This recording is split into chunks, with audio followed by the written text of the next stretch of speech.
Terima kasih Anda masih bersama kami di Kompas Petang, saya Cynthia Rompas. Saudara, usai menerima abolisi, Thomas Lembong melalui kuasa hukumnya melaporkan majelis hakim yang menyidangkan perkaranya ke Badan Pengawasan Mahkamah Agung dan Komisi Yudisial. Laporan ini dilakukan pihak Tom Lembong karena menduga ada pelanggaran etik dalam proses persidangan dalam kasus yang dihadapi Tom Lembong. Meski sudah mendapatkan pembebasan melalui abolisi, menurut kuasa hukum laporan ini dilakukan untuk memastikan proses peradilan dijalankan secara adil dan profesional, serta ada perbaikan proses penegakan hukum di Indonesia. Akhirnya bebas. Bahwa saya kembali dengan semangat yang tidak retak untuk lagi patah.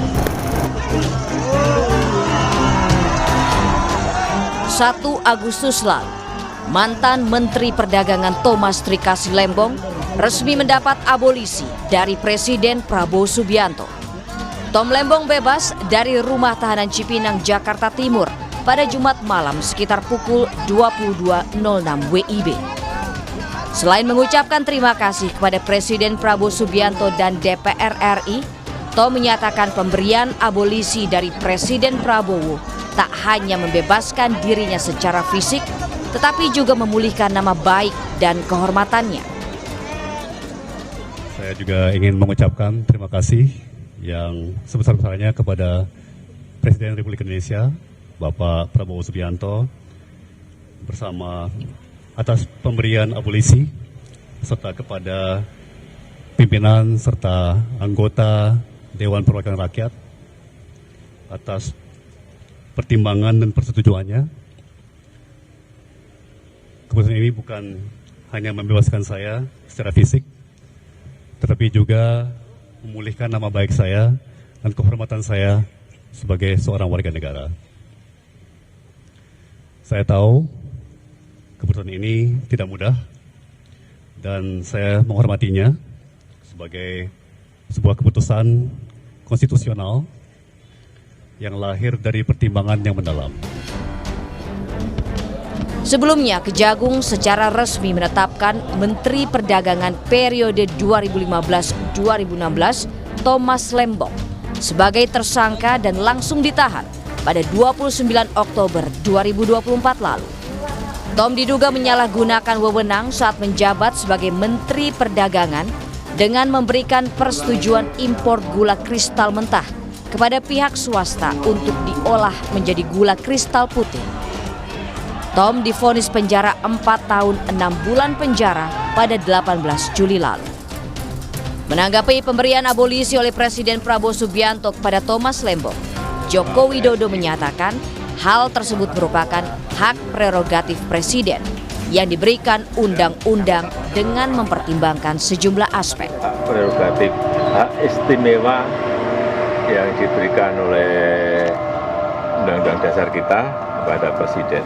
Saya kira setelah melewati pertimbangan-pertimbangan hukum, pertimbangan-pertimbangan sosial politik yang sudah dihitung semua, Presiden pasti memiliki pertimbangan-pertimbangan politik, pertimbangan-pertimbangan sisi hukum, pertimbangan-pertimbangan sosial politik, saya kira semuanya pasti menjadi pertimbangan.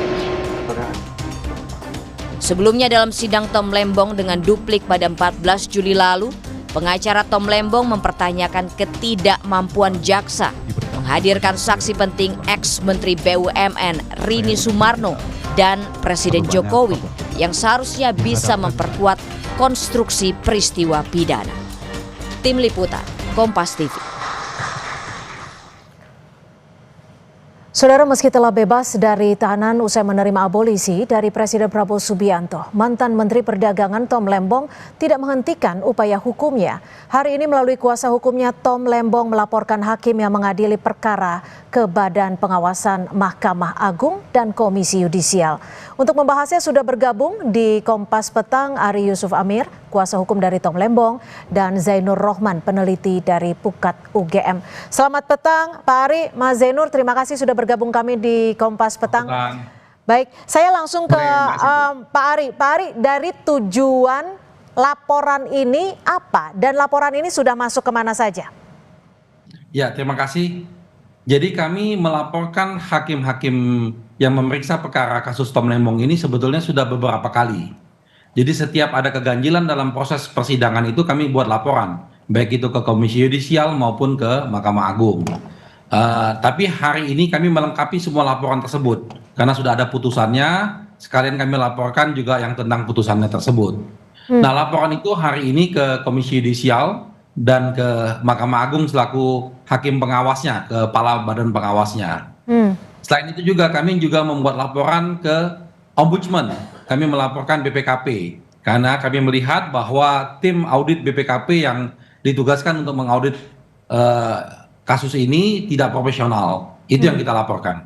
Oke, yang dilaporkan apakah majelis hakim atau ada hakim tertentu? Kami laporkan keseluruhannya. Karena dalam setiap keganjilan kami sudah buat laporan untuk sebuah majelisnya. Misalnya dulu kami melaporkan tentang diizinkannya Rini Sumarno untuk dibacakan dalam persidangan. Padahal itu melanggar KUHAP. Itu juga sudah kami laporkan. Kami juga pernah melaporkan tentang bagaimana hakim menyita barang bukti ketika persidangan masih berlangsung. Bahwa penyidikan sudah selesai tapi kok barang buktinya disita. Dan sebetulnya ini terbukti sekarang dengan putusan hakim. Misalnya Rini Sumarno diakui oleh hakim bahwa memang tidak tepat mendengarkan penjelasan Rini Sumarno tanpa kehadirannya. Diakui oleh majelis hakim. Lalu juga termasuk barang bukti yang disita. Barang bukti yang disita itu sudah tidak lagi proses penyidikan tapi kok masih disita. Itu juga diakui oleh hakim malah dikembalikan barang bukti tersebut. Nah, hal-hal ini secara lengkap kami lengkapin semua sampai kepada putusan. Misalnya kaitan dengan putusan, kami tidak membicarakan tentang materi putusannya, tetapi tentang ketidakprofesionalan dalam membuat putusan. Oke, baik. Nah, putusan, ya. Mas Zainur, kalau ini disebutkan laporan karena ketidakprofesionalan hakim, ini nanti masuknya benar-benar akan ke etik atau bisa menyasar dalam unsur pidana? Ya, etik ya wilayahnya ya. Jadi hakim harus bertindak berperilaku sebagaimana kode etik dan pedoman perilaku hakim. Hakim tidak boleh keluar dari kode etik. Jika para pihak melihat adanya bentuk-bentuk pelanggaran kode etik yang dilakukan oleh hakim, maka sudah tepat ketika melakukan pelaporan terhadap Komisi Yudisial maupun Bawas RI. Nanti KY dan Bawas akan melakukan pemeriksaan, akan melakukan penilaian apakah laporan tersebut berdasar atau tidak. Tetapi kalau pidana tentu itu sama sekali tidak. Dan ingat bahwa ini adalah satu proses etik yang tidak akan berpengaruh terhadap substansi perkaranya. Ketika perkara ini diabolisi, artinya dihentikan proses penuntutannya, ya, maka tidak ada upaya hukum yang bisa ditempuh untuk memperbaiki putusan terdahulu. Dalam hal ini adalah putusan di pengadilan negeri. Sehingga sekarang fokusnya adalah apakah betul ya dugaan adanya pelanggaran kode etik yang dilakukan oleh hakim itu benar terjadi. Misalnya apakah hakim berperilaku tidak adil, apakah hakim unprofessional conduct melakukan tindakan yang tidak profesional, yang ukuran-ukurannya itu sudah dibakukan di dalam kode etik dan pedoman perilaku hakim. Bawas dan KY sudah punya alat ukur yang mendetailkan kode etik ini sehingga masing-masing apa yang dituduhkan oleh pelapor itu nanti akan dapat dinilai dengan tepat.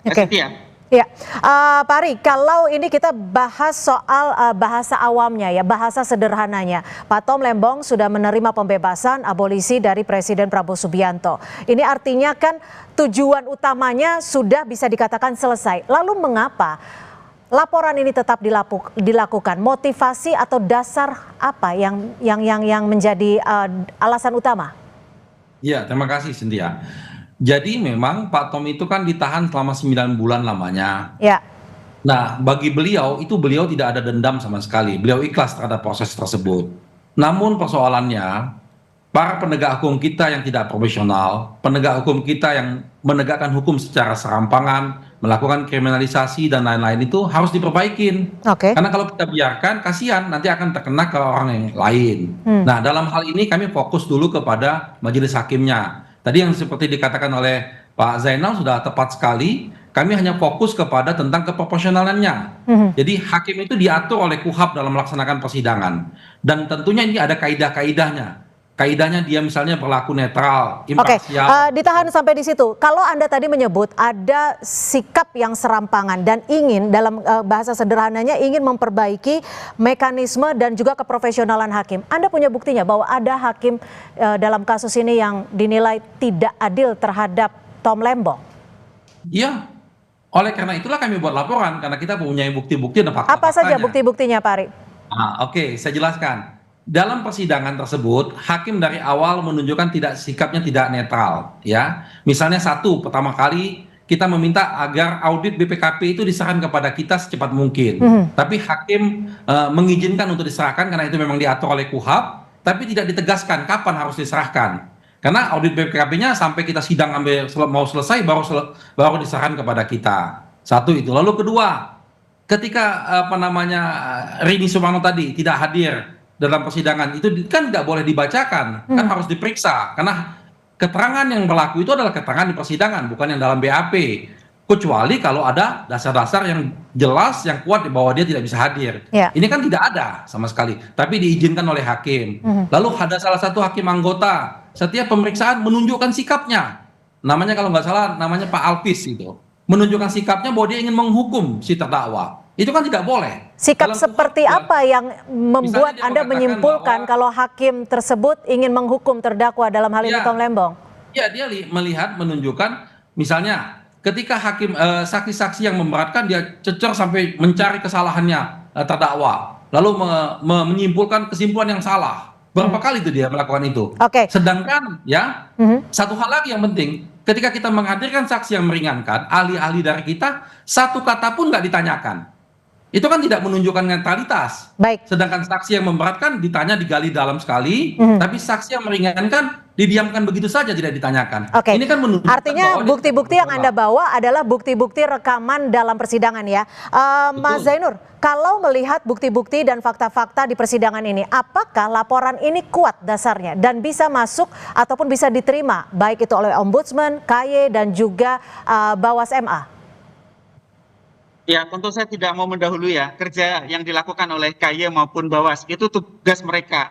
Tetapi fokusnya adalah apakah majelis hakim itu sesuai dengan kode etik dan pedoman perilaku hakim. Jadi tidak boleh menyentuh aspek pokok perkara. Ya, pokok perkara yaitu putusan yang dijatuhkan oleh majelis hakim itu hanya bisa dikoreksi oleh putusan yang lebih tinggi. Dalam hal ini adalah putusan di pengadilan tinggi yang itu sudah tidak akan mungkin terjadi karena perkaranya diabolisi. Sehingga fokusnya adalah apakah memang betul ya hakim di dalam menjalankan tugas mengadili itu sesuai dengan kode etik. Nanti akan dilihat khususnya di persoalan berperilaku adil, karena di dalam kode etik itu perilaku adil itu didetailkan dan juga profesional itu juga didetailkan. Namun satu lagi Mbak Cynthia, saya juga ingin mendengar sebenarnya dari Tom Lembong dan kuasa hukum, di sini ada Pak Yusuf Amir.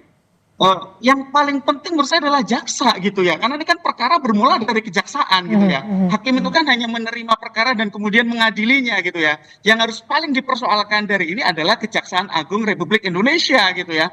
Perlu diproses secara etika ya, dilaporkan kepada Komisi Kejaksaan yang meskipun kita tahu ya Komjak itu sangat terbatas kewenangannya, juga perlu di oversight oleh Komisi 3 DPR RI ya. Jadi menurut saya yang lebih penting adalah bagaimana pihak-pihak yang menjalankan kewenangan itu harus dapat dimintakan akuntabilitas. Tetapi sekali lagi untuk hakim itu harus menghindari dari membahas pokok perkara karena itu hanya bisa diadili oleh putusan berikutnya yaitu putusan pengadilan tinggi. Gitu Mbak Cynthia.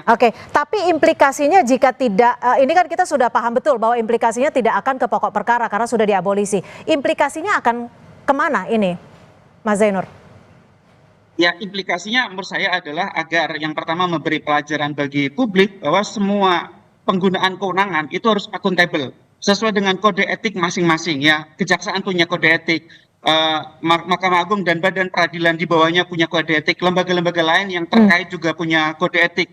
Jadi ini lebih kepada bagaimana untuk menilai proses yang sudah dijalani, apakah prosesnya itu sesuai dengan kode etik atau tidak.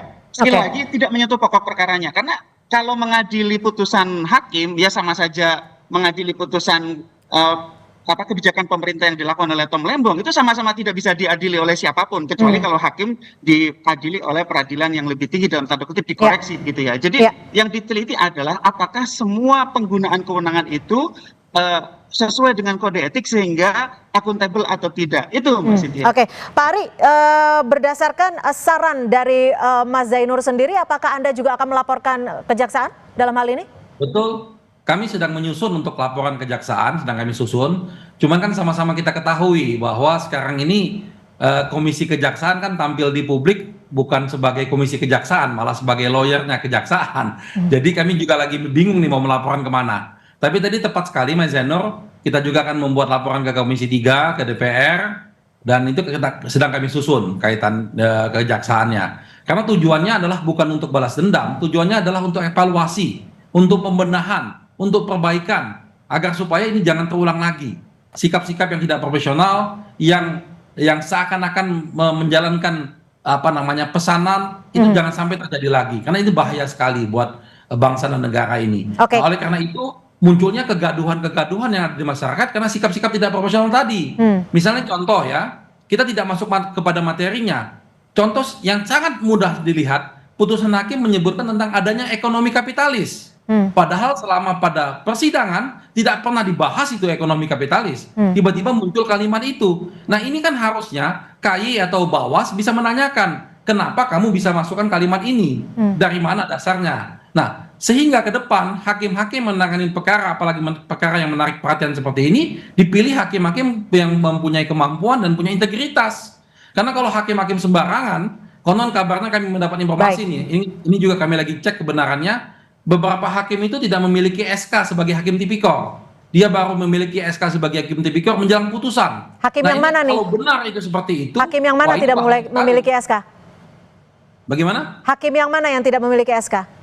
Yang memeriksa perkara ini, ya kami mendapat informasi dari dalam, ini kami lagi cek kebenarannya, SK itu baru diberikan menjelang putusan. Artinya ada apa ini? Kenapa harus dipaksakan seperti itu? Dan masih perlu ke fakta yang lebih dalam lagi. Terima kasih Pak Ari Yusuf Amir, kuasa hukum dari Tom Lembong, dan juga terima kasih Mas Zainur Rohman, peneliti Pukat UGM, sudah berbagi perspektif di Kompas Petang. Selamat sore. Terima kasih. Selamat sore.